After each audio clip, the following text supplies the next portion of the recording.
Beneath an ordinary parking lot in Leicestershire lies the final resting place of Richard III, the last English king to fall dead upon the battlefield. For 5 long centuries he was buried under a cloud of slander painted as a twisted hunchback tyrant filled with malice and cruelty, yet modern science and archaeological discovery have finally torn away the veil of prejudice and distortion that has shrouded his true legacy. Tonight, under the soft hush of fading daylight, we step quietly closer to the real life of Richard III, a soul long misunderstood and misjudged by history.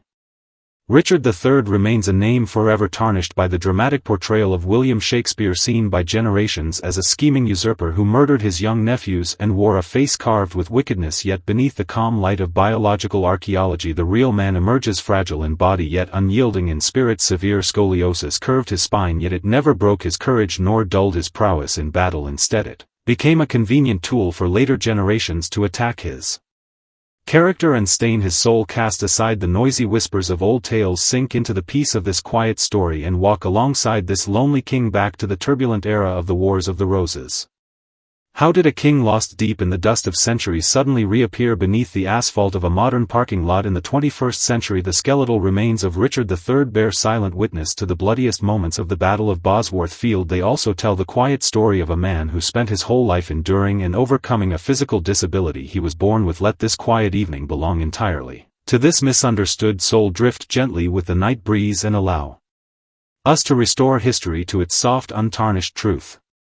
Picture a quiet afternoon in rural England as you stroll across a public parking lot in Leicestershire. Underneath the grey asphalt and faded parking lines, barely less than a metre beneath your feet, lies the body of a king who once ruled the entire realm. He was laid to rest without an ornate coffin, without precious burial treasures, without even decent robes to cover his skin. His hands appear bound tightly in death, his spine curved into a heartbreaking stoop. This is how Richard III was rediscovered after 500 years of silent slumber. Tonight, let the soft glow of flickering firelight wrap around you and follow this gentle, unhurried tale into the hidden truth of his life. Was he truly the hunchbacked villain depicted in Shakespeare's plays, a ruthless usurper who betrayed his family and murdered innocent children, or was he a noble last hero deliberately smeared and demonized by the rising Tudor dynasty? Every answer lies etched into his scarred skeletal remains, waiting patiently for time to brush away the dust and reveal the truth.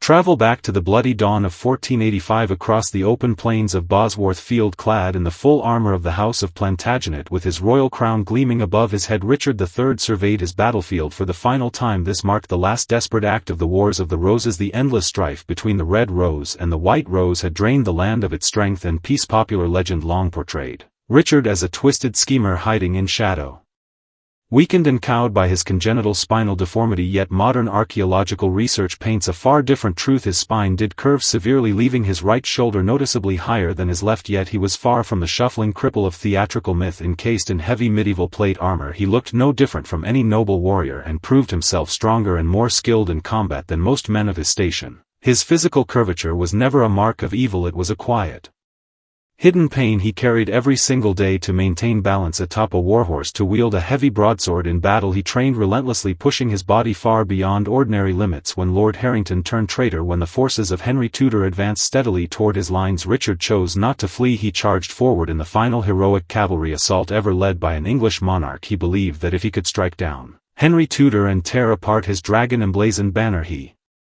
might end decades of civil war in one decisive blow. It was his final gamble against fate, the last proud stand of a king who refused to surrender without a fight.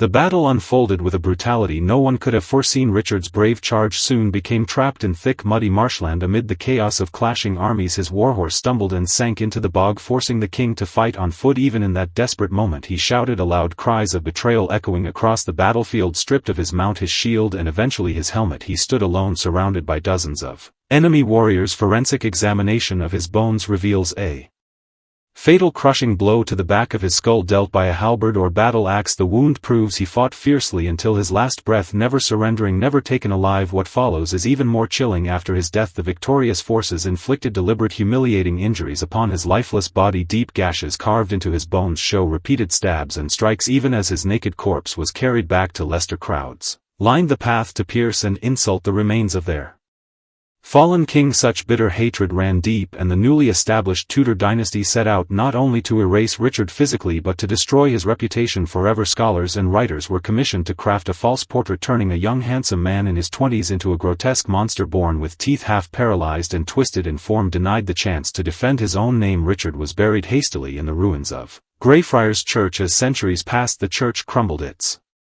tombstones shattered, and the sacred ground above his forgotten grave slowly transformed into an ordinary, overlooked parking lot.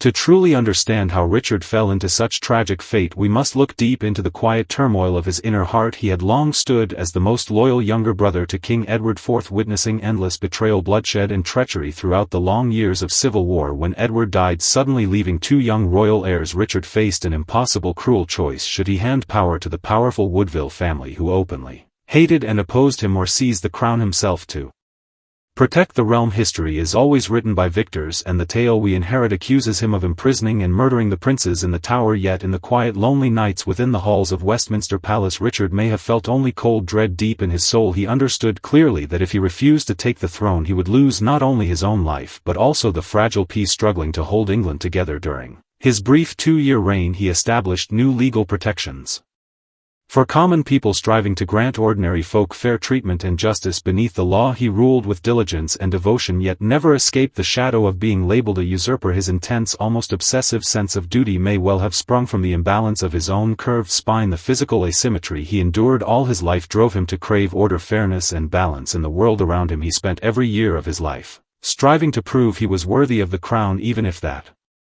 proof demanded the ultimate price of his own life. His final charge at Bosworth felt less like a fight for victory and more like a quiet release, a final escape from a world tangled in endless conspiracy, malice and political deceit.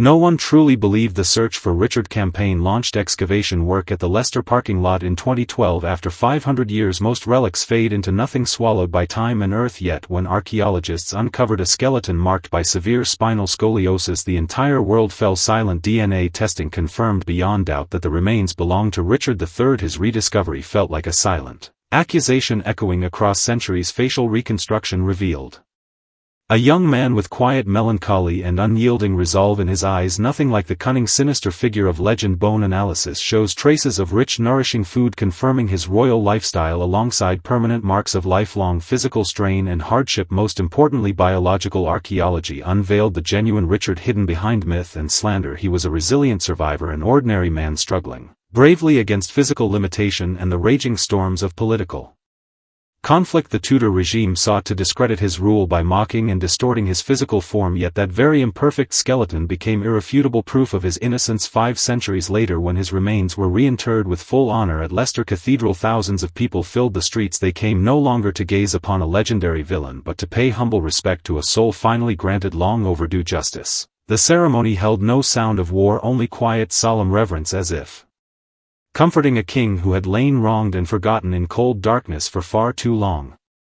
The night has now settled into perfect stillness. The story of Richard III is like a broken mirror, carefully pieced back together again. In its reflection we witness the cruelty of unbridled power and the absurd unfairness of recorded history. The king discovered beneath a simple parking lot is no longer the raging tyrant of Shakespeare's stage, crying that he would trade his entire kingdom for a horse. He was simply a mortal man, torn between pain and duty, a warrior who fell with honor amid battle. Each of us carries our own unseen burdens, our own hidden scars. Much like Richard's curved spine marks life leaves upon us, weights we must carry through every quiet day. Richard's life reminds us that even when the world misjudges you, spreads false tales and casts you into shadow, your true self will always shine with calm, quiet light. Once the dust finally settles tonight, may you lay down all pretense and heavy worry. Just like this ancient soul, return to peaceful rest, find your own inner calm and unbroken tranquility. The firelight softens the edge of night, dreams draw near. Richard III rests at last, and you too may slip gently into peaceful sleep. Good night.